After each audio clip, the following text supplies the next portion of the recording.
Morning, ladies and gentlemen, and welcome to Real Estate Live UK. We're at the start of day 4. It's been a packed week so far. We've been everywhere. We've talked about everything, but there is still lots more to talk about. And this morning, we're delighted to be here with you talking about investing in the UK's innovation market. And we've got, as usual, a stellar lineup of speakers for you this morning. We do want to hear from you. So just before I hand over to our panel, I want to remind you all that you are able to chat to us this morning. We'd love to have your questions that you might want to put to the panel, and you can do that by using the Q&A function that's in the bottom of your screen. Put your question in there and we can put your questions to our panel at the appropriate time. Please chat to us as well using the chat function. You can use that to comment on things that are being said, or you can share links in that chat function with the panelists and all the other delegates that are watching this morning.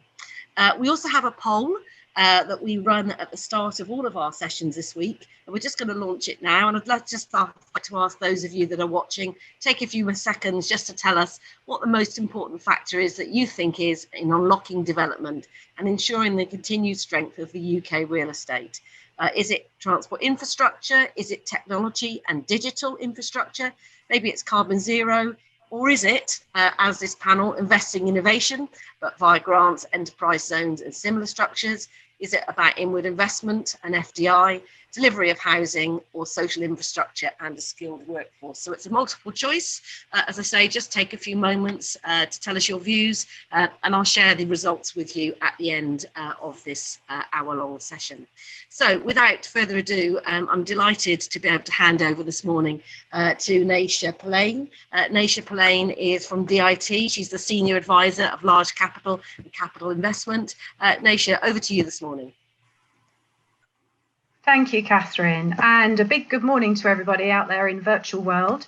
Welcome to our panel today, and as Catherine said, we're going to talk about investing in the UK's innovation districts.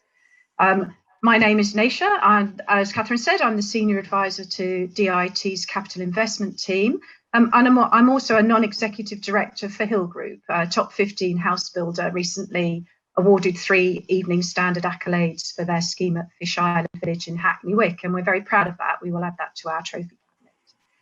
My work at DIT with the team is all about promoting UK large-scale opportunities to international investors. We want to get that wall of capital out there to land in the UK. And I'm very pleased to say that amongst the 80 plus projects we promote to the international community that have got a combined value of over 36 billion GDV, there's a strong group of innovation districts, such as the Myra Technology Park in the West Midlands, Amid in Scotland, and Cyber Centre in Cheltenham, which we're both going to talk about later today. So innovation, it's very much at the forefront of our minds at the moment, isn't it? We want rapid innovation to both tackle COVID and the implications of COVID. We need products and services to be redesigned to adapt to this weird new normal. And in some cases, we need supply increased or new or better technology to access services. So this is across all aspects of our life, professional and personal. It's across the public and private sector. And at the same time, we're all finding new ways to communicate and collaborate. But we're also learning what we want to keep and what we don't want to keep. So it's not about getting back to where we were, I don't think. It's about building back differently for what a new future will be. And I passionately believe that the built environment is critical to building our economic resilience going forward. And in particular, innovation districts have the potential for growth, expansion and consolidation in local places. They're really unique areas. They bring together universities, research bodies, teaching hospitals, culture, knowledge. They bring together innovators, entrepreneurs, researchers, along with investors to collaborate and compete to create the conditions for business growth. So pre-COVID, they had the opportunity to face the challenges of the UK for productivity and inclusive growth, but now I think they're absolutely essential for it. So against this background, and indeed against the background of the government's commitment to increase UK investment and R&D to 2.4% of GDP by 2027, that's about 80 billion over the next decade. Let's talk to our panel of experts and advocators about what the key drivers are for them and how they go forward. I'm very pleased to welcome Jayne Brady, MBE from Belfast City Council, who has a very impressive track record in innovation, including recently co-founding an AI-based agtech startup, and is now the Commissioner for Digital Innovation in the City, Chair of Belfast City Deal Digital Pillar, and also on the UK Innovation Expert Group for HM Government. Barbara Walker, who's driving forward the 1.13 billion city deal for the Glasgow City region, delivering innovation and growth. That's no mean task there, Barbara. Richard Whitehead, here today as the chair of Hearts IQ, a new commercial space of 3 million square feet aiming to attract green tech businesses. Richard is also a LEP board member and MD of Building and Places at ACOM. Now, Nick Searle, big welcome, joint MD of Argent, who's worked on the King's Cross regeneration for 10 years and now leads the 10 million square foot Brent Cross town development in North London. And I also understand oversees the Mippin bike ride each year, so kudos for that. And very lastly, Tim Aikins, last but not least, MD for Place and Growth at Cheltenham Borough Council and currently leading on making Cheltenham the cyber capital of the UK. So brilliant panel today, really looking forward to talking to you all. Barbara, let's start with you. Potentially 1.6 million square feet of space 6 miles from Glasgow. How important is the Advanced Manufacturing Innovation District in both Scotland and the UK for future growth and recovery? Thanks, Naisha. And good morning, everyone, and thanks for having me here today. I'd just like to clarify, I'm the City Deal Director for the Renfrewshire City Deal projects, which includes the AMID site and is obviously part of the Glasgow City Region City Deal. This session is very timely, as Naisha pointed out. Governments and businesses are currently considering routes out of recovery and growth post-COVID, and whilst the exact impacts of Brexit are perhaps still unclear, I'm pleased to take this opportunity today to raise awareness of AMIDs and highlight how it can play a strong part in recovery plans. So I'll start with a bit of background. AMIDs is shorthand for the Advanced Manufacturing Innovation District Scotland, and it's a project led by Renfrewshire Council, which is a Glasgow City Region local authority, and it borders Glasgow City. AMIDs has been developed in partnership with Scottish Government and Scottish Enterprise, and the enabling infrastructure is funded through the Glasgow City Region City Deal. Could I have the slide one up, Natasha, please? I've just got some background slides with pictures on just to show you where things are. So as you can see from this slide, AMIDs boasts superb connectivity. It's located immediately adjacent to Glasgow Airport, 15 minutes from Glasgow City Centre and 5 minutes from Scotland's 4th busiest train station. And this connectivity will be further strengthened by one of Renfrewshire's other City Deal funded projects, which is a new 90 million opening bridge across the River Clyde, which will give direct access to West Glasgow and West Dumbarton, and consequently an expanded labour pool and supply chain for AMIDs. Both AMIDs and the Clyde Bridge feed into the ambitions of Mission Clyde, which was discussed in yesterday's session and aligns with the Scottish Government's vision to use the River Clyde as an economic driver for businesses and communities. AMID has accessibility to 6 colleges and universities, 4 universities, and provides a catchment area and significant city region labour pool and skills force. Manufacturing is the key strength of Scotland's economy, and development of AMIDs is a national priority project which will create thousands of jobs and support the manufacturing sector to grow and improve skills and productivity. Although physical development of the enabling infrastructure started in 2019, significant work has been ongoing for a number of years in master planning and design and development. And as a result, we've already attracted not one, but 2 major anchor tenants. NMIS, which is the National Manufacturing Institute Scotland, which will transform skills, productivity and innovation, and MMIC, which is the UK Medicines Manufacturing Innovation Centre, which is focusing on pharmaceutical manufacturing. MMIC has already started construction at AMIDs, and NMIS is due to start later this month. And additionally, Boeing has also confirmed it will be establishing a research centre in the district.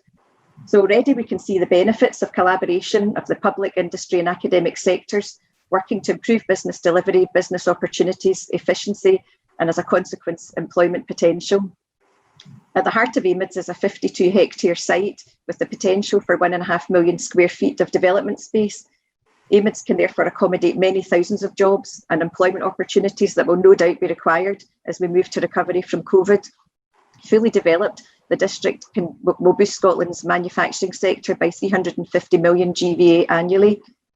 One of the key USPs of AMIDS is the inbuilt ability for the private and academic sector to engage and collaborate, driving innovation and improving business performance. As we progress into what everyone calls the new norm in terms of the way businesses operate and seek to continue to grow, this collaboration will help to achieve those aims. AMIDS is a blank canvas for occupiers who can design their innovative facilities to meet new ways of working. When we considered the potential originally for creating AMIDS within Renfrewshire, we looked to build on the existing strengths of the businesses and skills already here, and we spent considerable time meeting with and listening to the surrounding communities and stakeholders. And as a result, AMIDS is being developed using a place-based approach where all aspects of community setting are entwined. There's a lot of talk currently of the 15-minute city, and we believe AMIDS provides such a model. The concept is not just to create a new development site where businesses can locate, but to effectively link new opportunities with existing communities, including residential areas, amenities and leisure, the airport, education centres, and it's also adjacent to established business parks, which already boast world-leading manufacturers and research facilities and leading engineering and life science companies. So we're also including significant areas for informal and formal collaboration with architect-designed high-quality public realm and green spaces accessible by both local people and employees, with a focus on creating a healthy working environment with cycling and walking routes, promoting pedestrian access and scenic routes across the river. So it's more than just a 9-to-5 location. And we also want AMIDS to help Scotland develop the clean, green, technologically advanced industries of the future. And at the heart of our aspirations is low carbon and sustainability. We're developing an innovative solution for on-site generation of renewables with a site-wide district heating system, which uses waste heat from a nearby wastewater treatment works. And delivery of this 5th generation heat network to supply low carbon heat to occupiers would make this the first development of its kind in Scotland, which is wholly aligning with the innovation focus of AMIDS. So as I said earlier, construction of the enabling infrastructure and servicing is well underway, and it's due to be completed in 2021. AMIDS offers the perfect location for investors with established experts, major research centres, unrivalled connectivity and a skilled workforce. So as a next step, Renfrewshire Council are compiling the documentation to come to market with an opportunity for a development partner to progress AMIDS. We hope to be in a position to issue tenders early 2021, and we'll be engaging with the market in advance to ensure we bring forward the most effective proposition for all parties.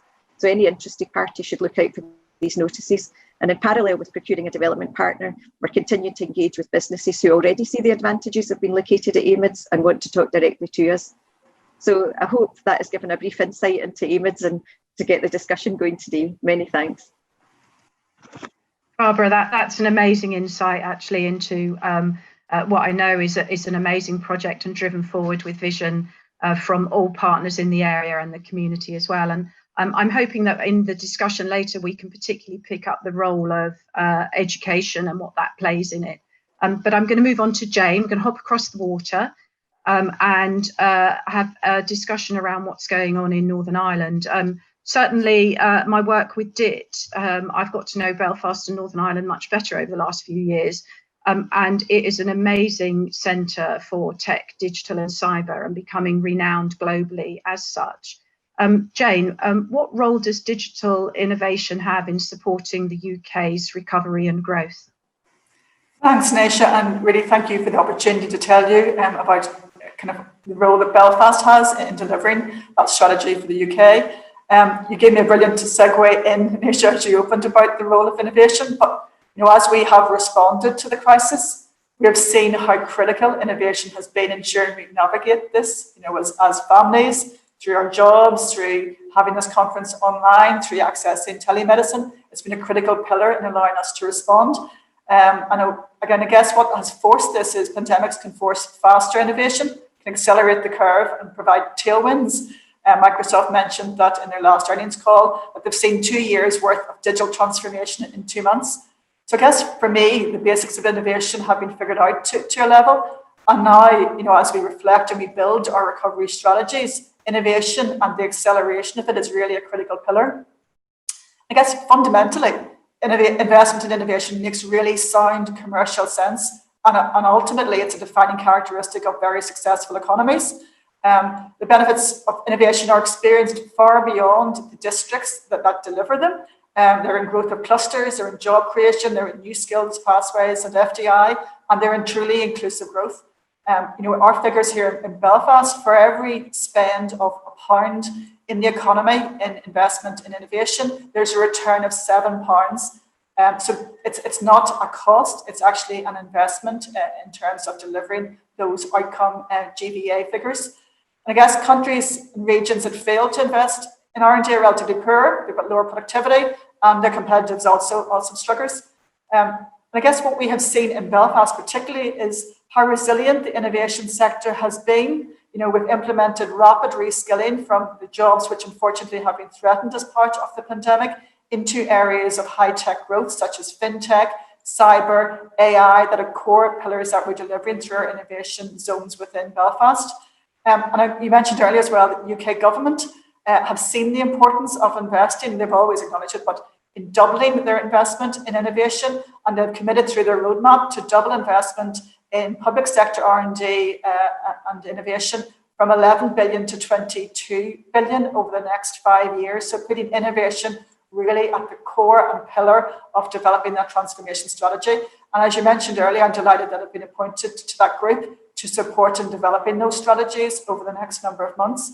And I guess in Belfast, we have a really solid platform to build on. We've got a strong ambition to catalyse the power of innovation to really increase the region's productivity with that strength in place.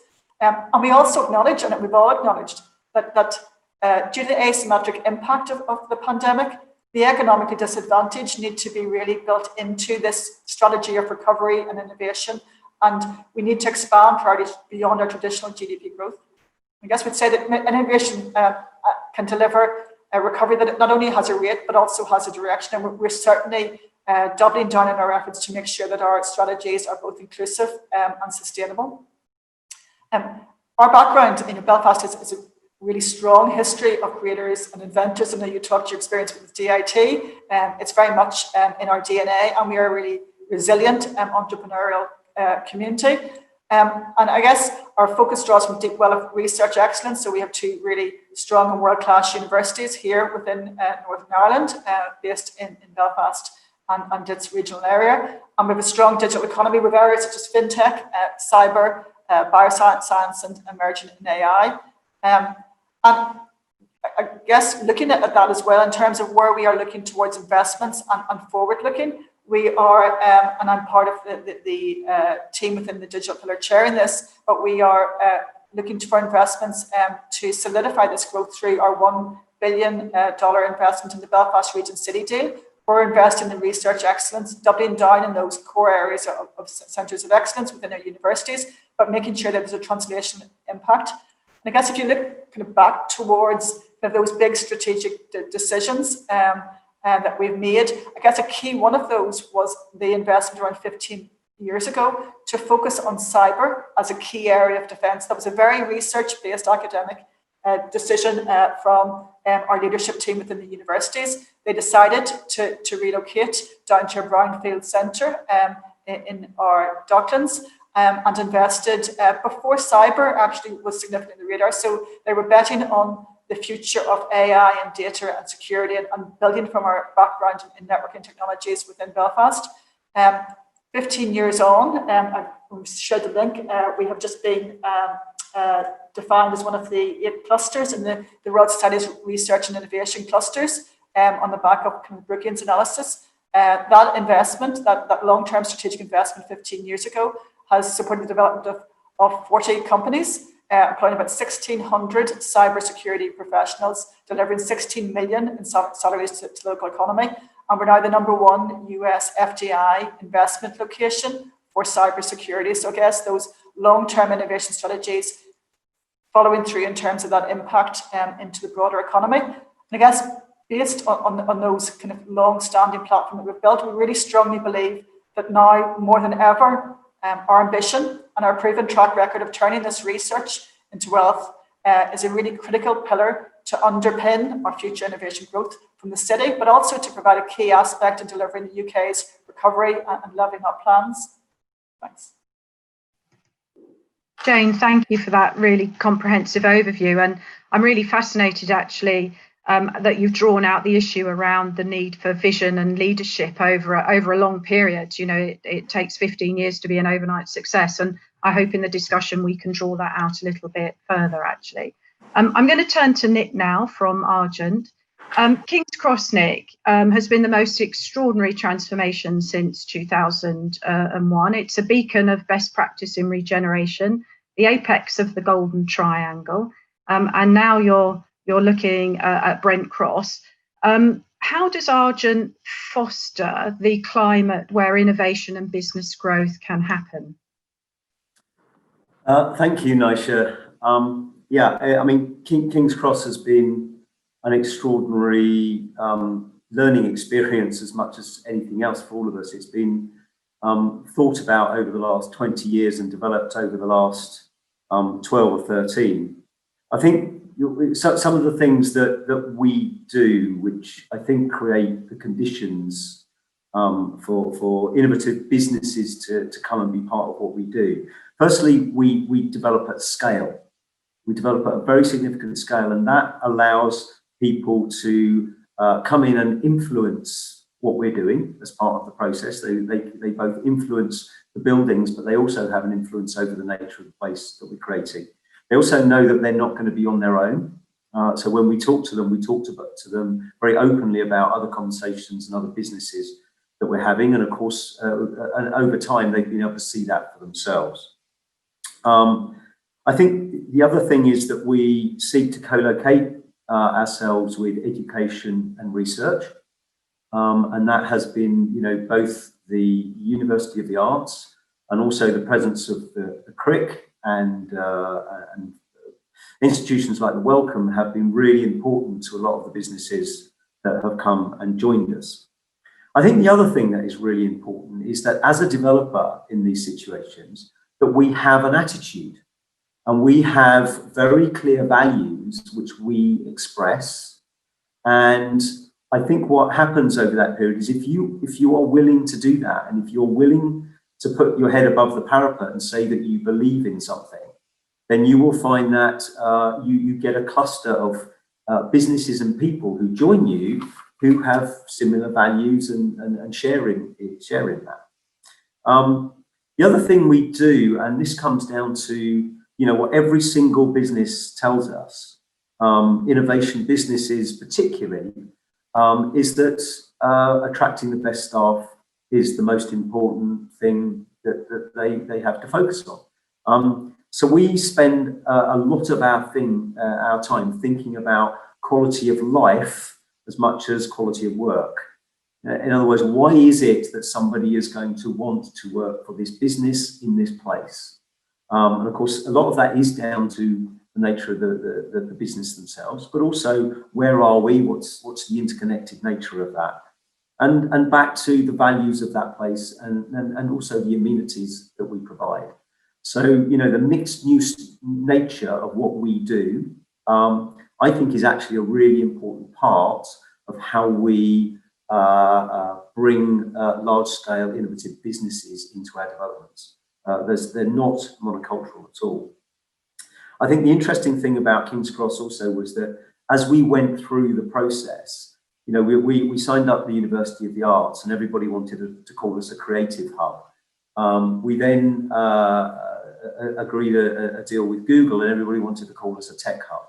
And we resisted all of these labels at every single stage because the hub that we are creating goes back to what I said earlier. It's about a sense of place and it's about a sense of the values that place demonstrates and people who want to buy into that. So when we're now looking at Brent Cross Town, which is really, really exciting for me because, I think we were already doing some things a little bit differently before COVID came along, but I think COVID has kind of emphasized that the direction we were moving in was really, really important. And what we're doing there is we're coming out with a very, very strong attitude. We launched that development this week in terms of turning on websites and communication channels, etc. And we're focusing around health, we're focusing around sport, we're focusing on low carbon futures, and we're focusing on how we create different layers of community and connectedness. Both into and out of London, we kind of sit as a bit of a hub. Within that golden triangle you mentioned, we kind of sit in the middle of it now. We've got road connections out to Oxford and Cambridge. We've got rail connections straight into King's Cross and Silicon Roundabout. But how do we make local connections as well? So, we will be focusing on our values, and we'll be also focusing on particular areas that we believe in around health, sport, low carbon futures, and connectedness, which doesn't talk to particular sectors as such, because actually, if you look at all the big business sectors that would connect into what I've just said to you, it's almost everybody in many ways. But the people who feel really strongly that they want to be somewhere where that is what the place is all about, but also want to be somewhere where they can influence it from an early stage, then we're creating the opportunity for them. And we've got 3 million square feet of offices for probably 25,000 plus, a workforce of 25,000 plus, but sitting within the context of parkland, residential, retail, leisure, and all of the other things that will make a town. And that's what it's all about.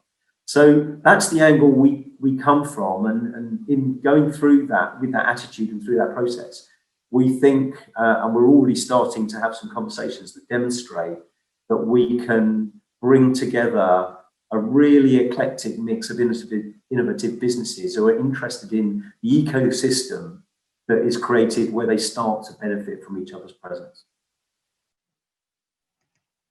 Thanks, Nick. That's it's such a different take on it, isn't it? And one of the things that I'm very fond of saying is that we can all want something to happen, but the market will do what the market will do.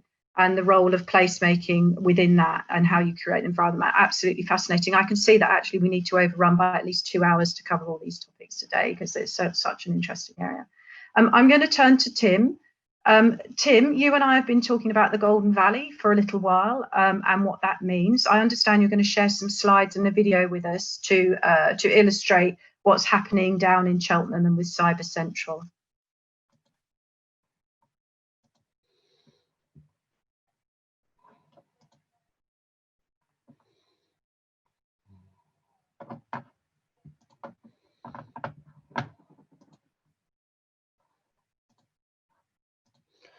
I'm hoping people can see that slide.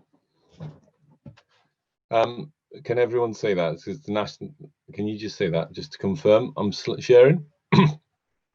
Yes, I can see that. Absolutely great. Right. So very quickly. So the Golden Valley is the name that we've used to promote and drive forward what was the heart of Cyber Central. And just give you a very quick overview of this. This all started back in 2015 when George Osborne, if we remember him, he came and said that we would have 2 cyber innovation centres in the UK, one in London and one in Cheltenham. This got us thinking and devised our plan really much around innovation and driving that agenda for Cheltenham. So what's the government's commitment to this? You probably have seen talk about the UK becoming a science superpower, very post-Brexit speak about where we want to take the nation. We believe that cyber can be at the heart of that, and this is very much supported by the government, DCMS, and you see there the Minister, Matt Warman. This is a sector, and there's some big figures here. It has doubled in the last 2 years. So £8.3 billion. And if we look at the spending review and the internal review for defence, very much aligned around these aspects of driving the UK forward to become this great superpower. So what can Cheltenham do about this? You see the image there. We have GCHQ, you can see the donut at the bottom right corner, and creating an integrated campus, which isn't just a business park. It's far from that. It brings together a whole new pioneering approach to what an urban extension would have been maybe 10, 15 years ago. So what's all this based around? What's our value proposition? Well, GCHQ is important to that, but it's the extensive cyber ecosystem that sits around that, and our ability to look. So we delved a bit deeper into this ecosystem, and we had some work done, and it shows that Cheltenham and Gloucestershire have the actual largest concentration of cyber digital related businesses outside of London. So this puts us Cheltenham in the region of 11 times the concentration of the UK norm. And that map shows where that concentration is. So this really gives us that strength to sort of think about an innovation district around cyber and digital. Then we look at some of the businesses that are around here, and not all of these guys advertise the fact that they're around, but we've got the likes of Microsoft, Apple, BAE Systems, IBM, all wanting to be around here, partly with a connection with the National Cyber Security Centre and GCHQ, but there's much more to that, and we are developing that infrastructure through businesses like Hub8 with co-working spaces, and we are now investing in the town centre in that. Let's just look around us. We've got a heart of innovation here. There are 19 universities within a 75-minute drive. 5 of those are ACEs, so that's accredited centres of excellence. And when we look at some of the areas that we've got, everything is in reach. So we've got to start thinking more like a wider district than just looking at our own town. Then in terms of scale, just give you an idea, Golden Valley, 200 hectares in the left corner there. Compare that with the City of London, the Olympic Village, MIT down there in the corner. So this is a significant opportunity that can grow. And just to give us some indication of where some of these stories happened in the past, that is Silicon Valley. Started in a garage in 1938. Look at it now. We go over to China, Shenzhen, over there, hardware capital of the world now. So I'm not saying this is what Cheltenham will look like in a few years' time, but it gives us an idea about our ambition and where we can take this. So at the heart of this is our USP, what gives us that innovative or pioneering heart. And it's bringing these 3 aspects together. It's GCHQ's innovation, bringing them out from where they are at the moment and putting that into a more open and co-working space, bringing academia with us and squashing that together with business. This would make us globally unique. If we can start building up with startups, we can create a community with an attraction, with startups and with SMEs and possibly some primes in there. And that would be the heart of what this innovation district could look like. This just gives you an overview of the investment that's going in there and the leadership from the council, who've now decided to buy 2 significant portions of land in there and invest up to 200 million into housing. So we and the government are really trying to make this work. And now we're going to show you a short video just to give you a feel about what our launch to market with the support of DIT looked like.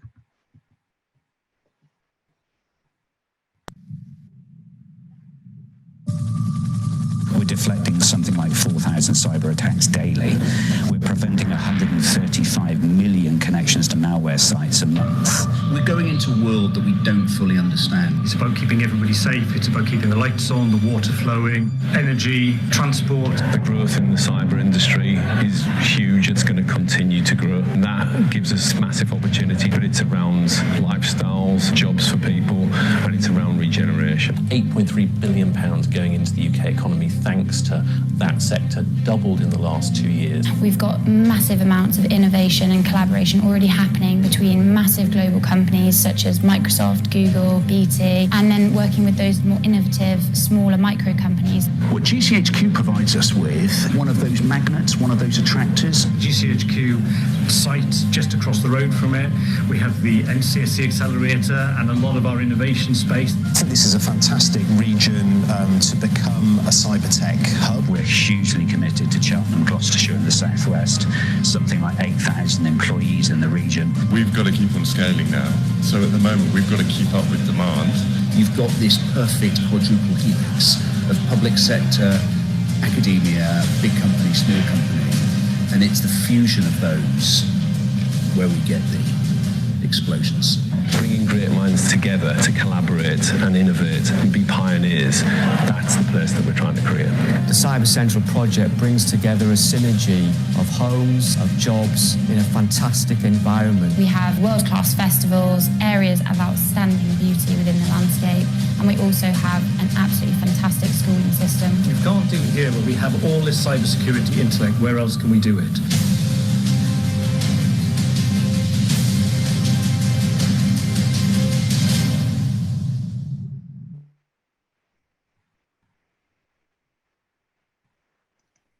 That's great, Tim. Thank you. Who needs the next James Bond movie when we've got that trailer to watch? So fantastic.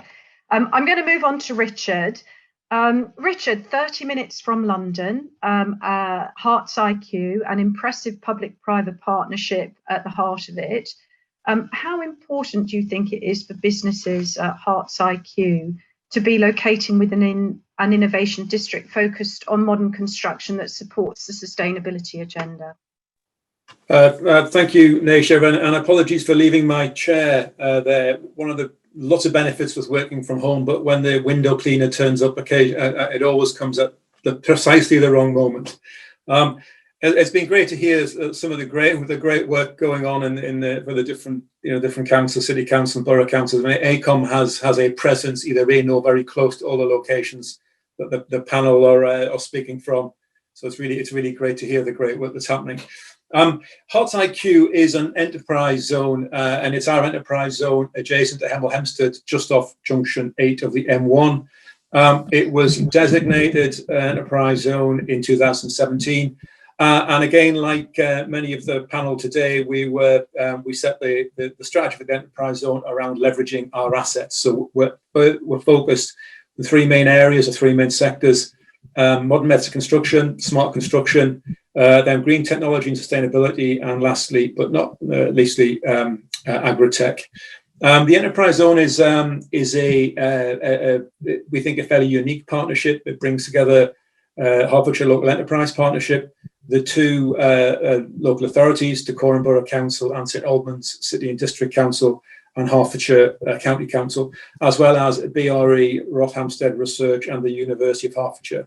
And all the partners bring something a little bit different, a little bit special into the Hearts IQ board, with BRE in particular bringing a world-leading expertise and a long track record of being at the forefront of modern methods of construction. So it's a primary reason why we focused in that sector. We're tasked with delivering 3 million square feet of commercial space and 8,000 new jobs over the next 10 years, and we are making progress against those objectives. I mean, our location, is a real asset to us. There is a sizable market in Hertfordshire in terms of construction of 100,000 homes by 2031, but our location, as part of the Golden Triangle, and being 30 minutes away from London, is a real asset. And as I said, right on the M1. Couple of other, points I would make. The benefits of bringing your business to Hearts IQ. I mentioned BRE earlier, so it's the opportunity there is to work with BRE, to collaborate with BRE, to innovate, make your product better, make your business better is a real asset. And also, as we are working at creating a smart construction cluster, so ranging from startup SMEs with quite niche specialisms through to larger manufacturers all around construction, smart construction, and green construction. And lastly, and I'm sure we'll come back to this point as we go through the rest of the session, we've got really strong links with the University of Hertfordshire. Enterprise zones are tasked with creating skilled jobs.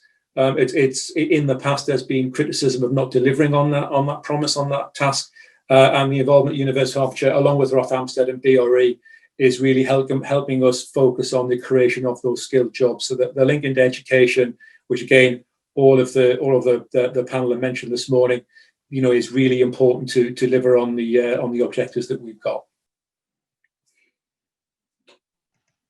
Brilliant. Thank you very much, Richard.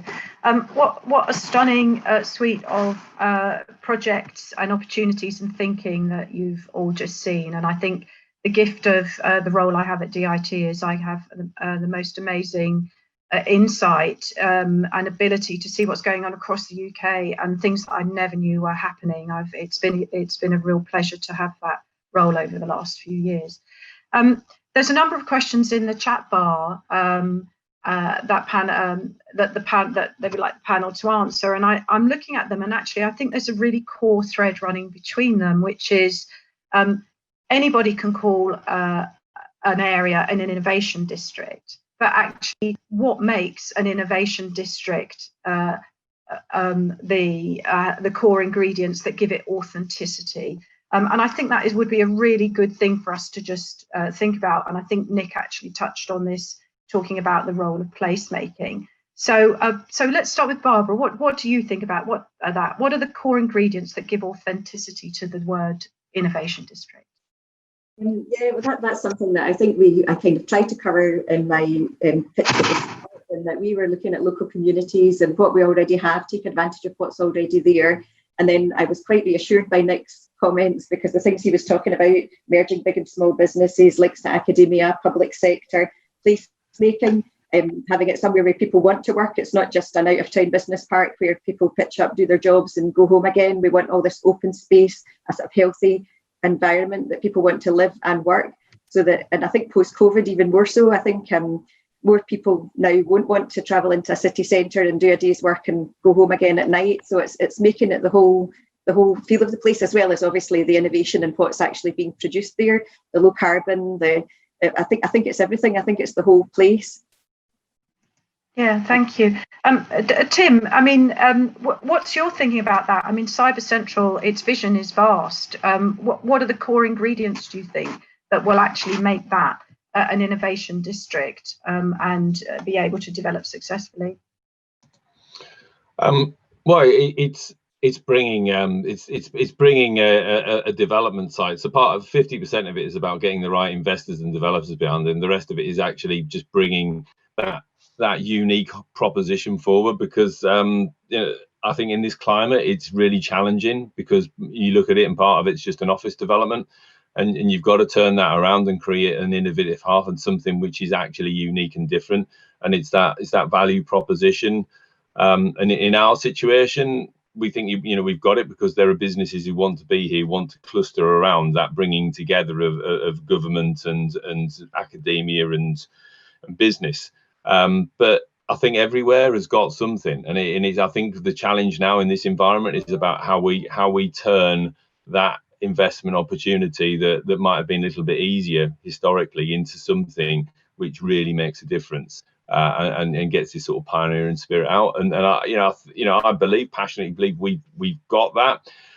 But you've really got to make it work, and you've got to bring business, government. It's a mixture of bringing those people together, and it's challenging because obviously things change all the time. Yeah, thanks. I mean, I think you raised something that's really interesting there around the right investors and the right developers. And Nick, perhaps if I could bring you in here, because you spoke very forcefully, I thought, around the vision of Argent in terms of a business and the private sector. How important do you think the role is in terms of vision and leadership from the civic sector?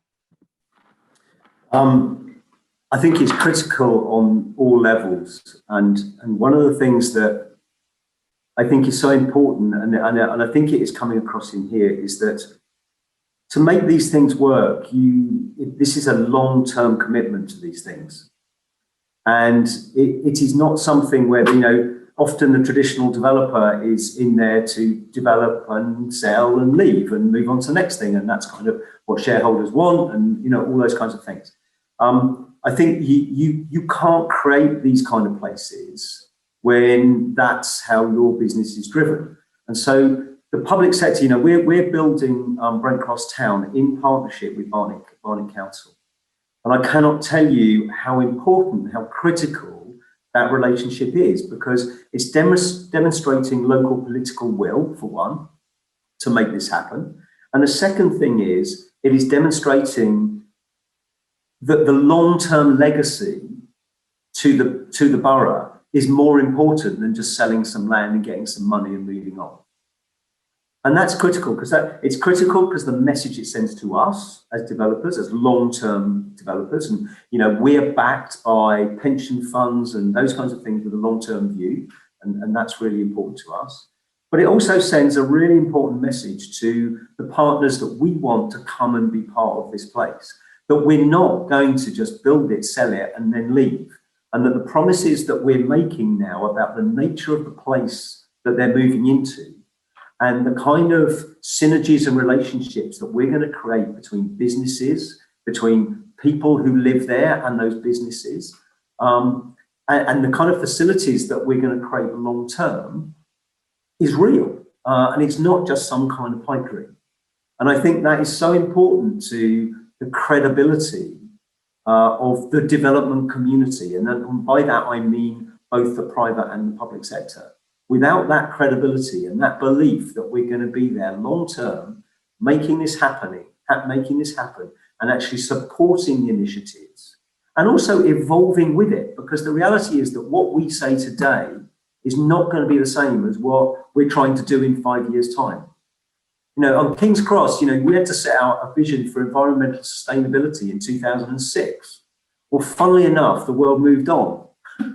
and of course, you can look at some of the things we've now done and say, well, that's a bit backwards, really, isn't it? Well, yeah, it is, because, you know, the reality is that property can't quite keep up.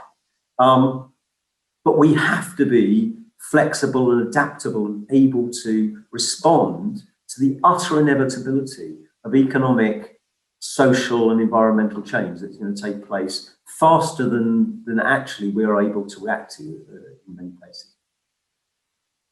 Yeah, no, thank you for that. I'd love to digress and have a conversation about how you future-proof long-term projects, trying to imagine where you're going to be in 20, 25 years when you're working on the sort of scale that King's Cross has, but not the topic for today. And certainly I would reiterate your point around patient long-term capital. Certainly in the work I've been involved in, those sorts of investors are saying the numbers are important, but the vision and the leadership of place is equally important. And we want to know if we come here and we invest for 15, 20 years, we're partnering with strong vision and strong public sector. So I can't emphasize that enough. Jayne, I have a question for you that's come in on the chat bar around Belfast's unique opportunity to develop the Dublin-Belfast economic corridor, which is grounded in innovation, education and enterprise development. What critical factors are needed to ensure that the potential for that corridor is delivered? Is that something you could talk to us about a little bit more? Yeah, thanks, Naisha. I guess just maybe echoing some of the points that Nick made as well about that need to have a different social contract as well. That's really coming out very strongly for us. And again, in reference to the Dublin and the Belfast-Dublin corridor, that need also to not be very centrally focused in the Belfast dimension, but to recognise the need to look towards kind of the broader regional development. Core to that is the Belfast region city deal, which takes up 1 million people, our Belfast Derry-London dairy corridor, but also our Belfast-Dublin economy and innovation corridor, which is really critical and obviously, you know, with a specific complexity post-Brexit. So, you know, we're driving very significant strategies towards our partnership with those bodies as well, and looking towards, as part of the Levelling Up proposition, to make sure that we enhance those relationships through the SFI funding bodies that are there and ensure we maintain those strong links. So I think we see there's a really strong aspect in terms of delivering on that agenda as well, which is really going to be critical to kind of sustaining the next 6 months with that long-term strategies. Yeah, that's great. Thank you. And I'm not massively familiar with that economic corridor, so it's something I'd like to get to know and understand better. So thank you for that insight. We're moving into the last 10 minutes of the panel. So I have a question I'd like to ask each of you in turn, and I'm going to start with Richard, please. What do you think the key focus for innovation districts should be moving past COVID-19? So we're thinking very much about where we are now, and how do you focus and adapt what your delivery strategies might have been a year ago to the situation we find ourselves in today? So Richard, perhaps you could start with that one.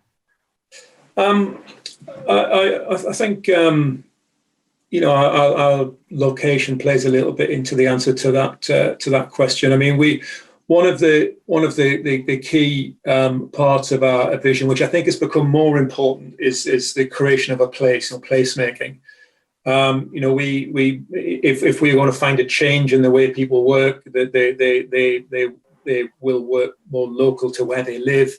If that does happen, it becomes much more important. So for us, there's always a key part of Hearts IQ focus. So it's all about creating an outstanding place, a place that's got long-term value. You know, we're very much focused on zero carbon, biodiversity, creating workplaces that are face up to the changes that are coming in workplace, creating communities that you know, that promote health and well-being. places where people want to live and work and bring up their family. So I think the emphasis on placemaking in areas like Hearts IQ is going to be so much more important if there is a shift in how people work, in and around London. Thank you. And Tim, same question for you. What do you think the key focus for innovation districts should be moving past COVID-19? Does your thinking reflect Richard's? Yeah, very much. I mean, as I said, the world has changed, and it will change. But in my mind, the one challenge that we've got in terms of pioneering thought, driving ideas, and a lot of the base of this innovation district is based around people coming up with ideas and turning them into marketable solutions. You can't do that from home. You really can't. And I think this is one of the massive challenges that we've got going forward. We might not be returning to the same offices, or the same way of working we had before, but we cannot really, have really full-on innovation and collaboration, which is what you need to bring people together if we're working in the way that a lot of us are working at the moment. And I think we're seeing a lot of impact on people's mental health, and that's just going to roll on. So there's a real drive for us to start creating good quality environments for people to work in, and they've got to be at the heart of this innovation drive. And whatever name I noticed what people were saying about we're just calling it an innovation district. Whatever we call it is irrelevant. It's about having a pioneering and innovative spirit that we can bring people together, and maybe we have to do that in a slightly different way. There's going to be a load of offices available, a glut of them, but the world changes, and people who are good landlords, good developers, good local authorities will pick this up, see the opportunity, and make something out of it. And for me, that is absolutely the heart of what we've got to do. Yeah, thank you. Really interesting. Nick, I'm going to tweak your question really, because I think I'd be interested to know, in terms of placemaking, what is Argent thinking about how it goes forward past COVID-19? How will that change as we go into the new normal? So the thing I quite hate the term placemaking now. It's been abused and become almost meaningless. But to the extent that we use it, the thing I would say is that for us, it is actually less about physical place and far more about programming and long-term commitment to management. And part of that, and what I think is actually going to be critical to any place where innovative businesses want to cluster themselves, is going to be the relationship that I'll call it the landlord, for want of another word, develops, and the partnership mentality that is developed between the landlord and those businesses. Because the days when you kind of built some buildings and put up a for let sign and people came rolling in are kind of over. So thinking about the very specific nature of the buildings that we're creating, how flexible they are, how adaptable they are, what kind of specifications that they are, and how those can be adapted to suit particular needs, what kind of spaces we create where businesses can actually come together. When you look at people like Second Home, who've created the microcosm of small businesses who share spaces and share thinking and share ideas, how do you scale that? And the reason they're so successful is because their commitment to the relationship between themselves, Second Home operators, and all of those small businesses that come to them. So, if I was to say one thing, is that placemaking is not a physical design thing. Yes, you can design nice squares and fountains and all those things, but it's empty unless you actually overlaid it with that proper long-term management, programming, and relationship building, which actually is what creates the opportunity for that innovation to occur. And we're not masters of the universe. We don't do it. We create the opportunity, we facilitate it. And it's actually our partners, the businesses that come, that actually do the innovation, that actually make this happen. And the moment we forget that and we think we're in control, then we fail. That's my view. Yeah, no, I couldn't agree more, actually. And I think, you're talking about areas that I'm quite passionate around in terms of sustainable growth, donut economics, the way that you try and reimagine. So if you don't think of the term placemaking, it is opportunity making, and I think that's a better way to describe it. Really fascinating. Jayne, what is it for you? What's the key focus for you and the work you're doing in terms of going forward over the next period? I guess for me, having spent my life in the private sector in terms of innovation, and I come into the public sector, it's really to put, under the post-COVID lens, to put inclusion at the centre of that innovation strategies. And I think that's required even more so now. In a call yesterday evening with Minister Soloway, the Science Minister, about how that new social contract with research and innovation needs to be put in place in order to deliver that. And I guess what Belfast has been really strong and shown great leadership in is creating that partnership model. So to Nick's point, not one person or organisation has all the answers, and creating this ecosystem that will allow innovative things to happen. So Belfast has established a digital innovation partnership with the civic leaders, public-private sector and academia within the region. So on that, led by City Council, we have the Vice-Chancellors of both universities, we have one significant landlords and property owners in terms of Belfast Harbour. We have the incubation system as well, and Catalyst, which is at the hub of that innovation community. And so bringing together those things, which are the SMEs, the startups, that culture, the landlords, the owners of land, and then the council with its community reach and its knowledge of regeneration, and bringing together those assets to bring a proposition and a strategy which is built in the innovation and centres of excellence, which we have within. We're bookended by our universities, both in that area, but actually it's bringing in that community element and looking towards, as we scale this, building in strategies that provide a really inclusive element to our strategy and bring citizens and a citizen-led approach within that communities. There's some specific lighthouse projects we're looking at, which embeds the research excellence we have in our universities, but in a community context to address kind of very specific issues that the Belfast and the region has in terms of healthcare concerns, but based on where we have innovation excellence. So bringing that dispersion effect into our communities, but also using that as a beacon for SME communities and startup communities to grow and attracting FDI. So it's that mix of that partnership-led approach to really define a kind of more future-proof strategy and allow us that balance, where we're delivering more than just a single bottom line return. It's delivering on the economic and environmental. Yeah.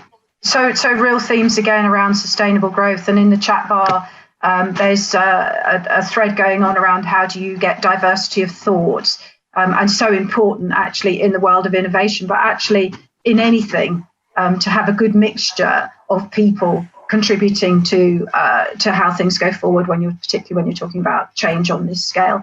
And Barbara, last but not least, of course, what should be the key focus for you going forward for AMID over the next period? Well, our next phase is to attract a development partner. And I think, I was interested to hear what Nick was saying there, and I totally agree about management and relationships, and that's going to be really important for the council in choosing a partner. But I also think that, I know placemaking is the kind of buzzword at the moment, but I think you need the place before you can get the management and relationships. I think you need the place to be an attractive place to live and work before you can go to the next step. I kind of look at it as building blocks.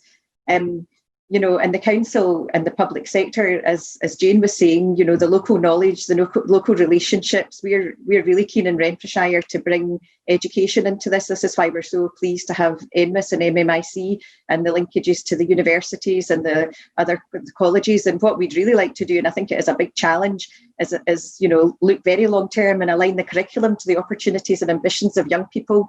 And I think that needs to go right from early years right through to the universities. And you know, and I think that's a hard nut to crack, but it needs to be a lot more joined up. So, you know, but we need to bring everybody with us, and we need to be very flexible in our approach. We're not a first come, first served. You know, the first people that turn up and knock on our door and want to buy a piece of land at EMIDS, or, you know, they've got to be the right fit for what we're trying to do. So I think a really strong vision of where we're trying to be, and, you know, for Renfrewshire to be really ambitious, and to be really ambitious for the city region and for Scotland, and, you know, further afield. So I think that's where we are. But as I say, our next steps are fantastic development partner. Yes, and I couldn't agree more about education. And the pity is we've got to the end of our time today. Otherwise, I would have very much liked to explore the role of education partnerships in innovation a bit further. I would like to give a big thank you to all the panelists today. Amazing insight. Fantastic to meet you all virtually. What a shame we can't go and have a coffee and carry on this conversation from my perspective. I'm going to hand back over to Catherine now, and thank you to Real Estate Live.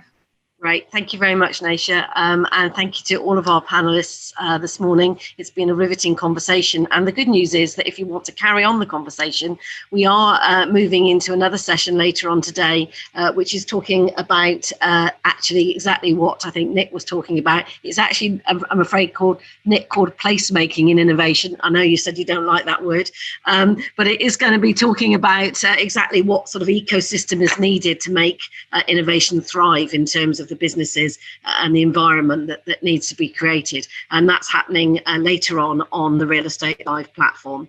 I just wanted to share with you the results of the poll that we did earlier. Out on top, probably not unsurprisingly, 44% thinking carbon zero, sustainable future being the most important thing. But in second place at 26%, investment in innovation via grants, enterprise zones and similar structures. So that's all good in terms of this topic. So as I say, there's lots more on today. If you head over now, we're going to Ealing at 11 a.m. It's just starting now, talking about creativity and culture. The next innovation session that I mentioned is coming here onto this platform at 2 o'clock, between 2 and 3. And there is much more. Visit the website for more information. So for me, it just remains to say thank you again to Naisha and all of our panelists. And we look forward to seeing you at another Real Estate Live event before the end of tomorrow. So thanks very much and goodbye.